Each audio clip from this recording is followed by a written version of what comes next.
बंगाल के अपदस्थ नवाब। अपदस्थ नवाब मतलब इसको नवाब के पद से हटा दिया है। कौन था? मीर कासिम।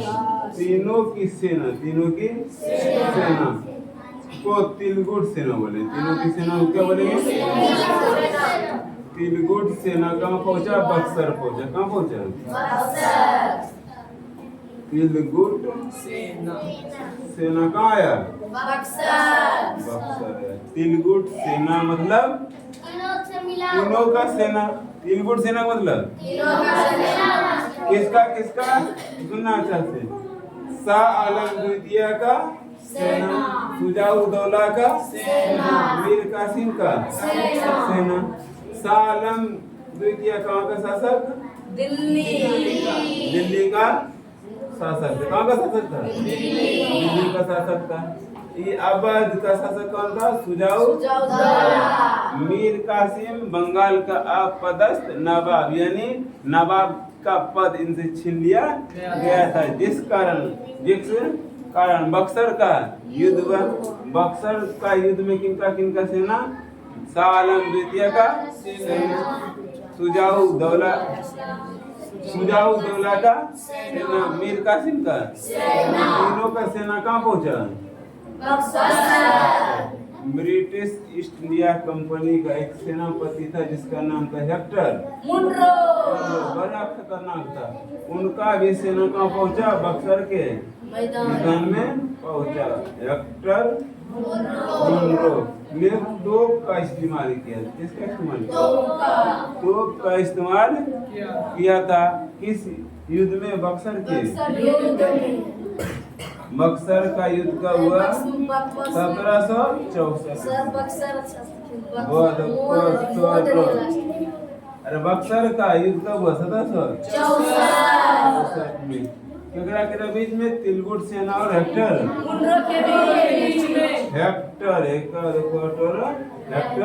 मुनरो और तिलगुट सेना के बीच में कौन सा युद्ध हुआ?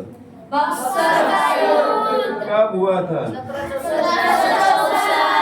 1764 ईस्वी में। कहाँ हुआ था? बिहार के बक्सर।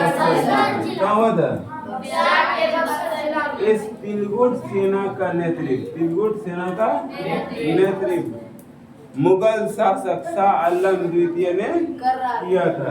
मुगल शासक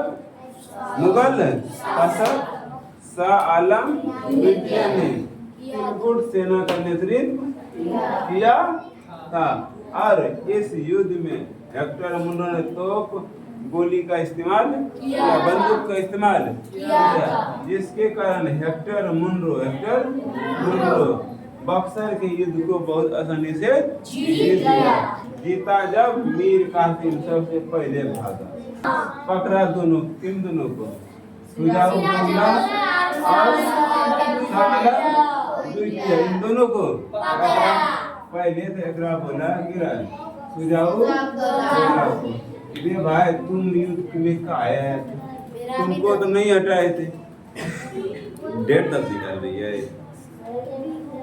शुजा-उद-दौला क्या किया? पूछा तुम युद्ध में क्यों आया था? जब बोला कि मेरा दोस्त का यह युद्ध था, दोस्त ने मुझे बुलाया था कायला सहायता के लिए, तो सहायता के नाम पर तो आया। तो बोला देखो तुम आ तो गया है, अब तुमको अर्जना देना पड़ेगा। बोला क्यों? बोला देखो मेरा सैनिक मरा, मेरा सामान बर्बाद हुआ, गोली बारूद बर्बाद हुआ, तुम आया तभी तो इतना बर्बाद हुआ। बोला कि अच्छा कितना अर्जना देना होगा?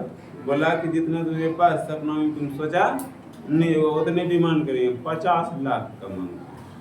कितना मांग? 50 लाख टोटल जुर्माना, महीना नहीं, एक महीना में बाबा जुर्माना महीना का चलता है। जुर्माना लिया, कितना लिया? 50 लाख कितना जुर्माना लिया? तब जाके छोड़ा, तब जाके छोड़ा। लेकिन बाद में पर कुशासन का आरोप लगाकर, कुशासन का आरोप आरोप लगाकर इसको क्या किया, अपने अधीन कर लिया। किसने? ब्रिटिश ईस्ट इंडिया कंपनी ने अपने अधीन कर लिया। फिर अगला पूजा सालम द्वितीय। तुम पाया है? मेरा मित्र का मित्र था। मेरे मित्र के मित्र ने मुझे बुलाया था। किसने कहा? सालम द्वितीय। बोला तुम कहाँ का शासक है? बोला हम पूरे भारत का शासक है। बोलो ना क्या करना? बोला तुमको तो अब इतना हरदमा देना होगा और राजा के पद से तुमको हटना होगा। तो पहली बात इसको क्या कहा, तुमको जो बंगाल पर अधिकार तो मुख्य रूप से क्या करे? मुगल शासक, मुगल शासकों से दस्तावेज पर हस्ताक्षर करवाया। किस चीज के हस्ताक्षर? बोला देखो, बंगाल, बिहार और उड़ीसा। कौन कौन जगह?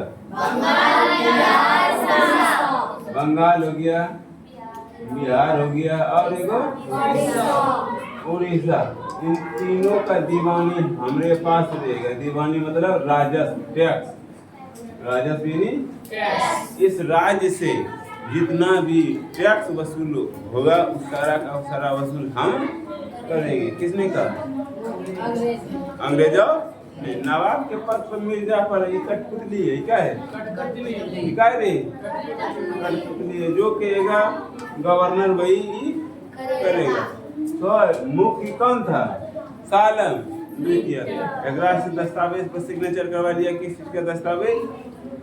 बंगाल, बिहार और उड़ीसा से जितना भी दीवानी यानी राजस्व आएगा सारा का सारा किसका होगा? ब्रिटिश ईस्ट इंडिया कंपनी का। साथ ही साथ का तुम मुगल शासक तो हो, मुगलों पर मेरा अधिकार का। तुम तो हार गए है। मुगल साम्राज्य किसका? ब्रिटिश ईस्ट इंडिया कंपनी का। तुम राजा के नाम पर सिर्फ बैठल रहोगे, सारा काम हम करेंगे। सेना तुम्हारा रहेगा, पैसा मेरा होगा। सेना तुम्हारा रहेगा लेकिन नियम कानून मेरा चलेगा। इसको पेंशन देना शुरू कर दिया। क्या रहा? पेंशन देना किसको शुरू कर दिया? सालम। यानी खाली एगो मूर्ति बनल रहेगा। क्या रहेगा? मूर्ति। नाम का शासन किसका? मुगल का, लेकिन अंदर से किसका शासन? ब्रिटिश ईस्ट इंडिया कंपनी का। अभी अंग्रेजों का अधिकार भारत में नहीं हुआ। 1857 के बाद अंग्रेज का होगा। अंग्रेज मतलब कौन? ब्रिटिश ईस्ट इंडिया कंपनी का यहाँ पर क्या था? अधिकार था। तो इस कंपनी के अधिकार कब समाप्त होगा? 1858 में समाप्त होगा। तब जाके ब्रिटेन का प्रधानमंत्री का शासन यहाँ पर लागू होगा। कहाँ पर? भारत पर। अभी किसका अधिकार है? ब्रिटिश ईस्ट इंडिया कंपनी चारों तरफ घूम घूम कर क्या कर रहा है? राजाओं को हरा रहा है और अधिकार